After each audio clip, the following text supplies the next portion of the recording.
আপনি কোন পলিটেকনিক থেকে আমাদের ট্রাস্ট অটোমেশনের ট্রেনিং করতে আসছেন? Shariatpur polytechnic institute. কোন ডিপার্টমেন্ট থেকে? Electrical department. ইলেকট্রিক্যাল ডিপার্টমেন্টে। আচ্ছা, আপনাদেরকে এখানে কে সাজেস্ট করছে ট্রেনিং এর জন্য?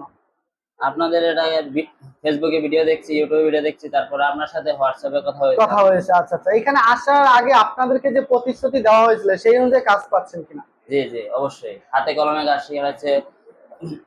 হাউস ওয়ারিং, বিএফডি, এইচএমআই, এখন আমরা পিএলসি কাজগুলো করতে আছেন। আচ্ছা, আগে কি এই কাজগুলো পারতেন কিনা? না, এগুলা করা হয় না। বেসিক থেকে শুরু করে এখান থেকে বেসিক থেকে আপনারা কাজগুলো শিখেছেন। আপনারা কি মনে করতেছেন এখানে এসে কি আপনারা স্যাটিসফাই নাকি স্যাটিসফাই না? এখানে আমরা যেটা চাইছি ওটাই পাইছি, যেরকম চাইছি এরকমই পাচ্ছেন। পরবর্তীতে যারা আপনাদের কলেজ থেকে আসবে আসলে কি তারা এখানে শিখতে পারবে?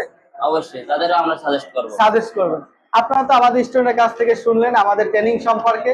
তাই যারা চাচ্ছেন নিজেকে একজন দক্ষ ইঞ্জিনিয়ার হিসেবে তৈরি করতে তারা অবশ্যই আমাদের সাথে যোগাযোগ করুন। ধন্যবাদ।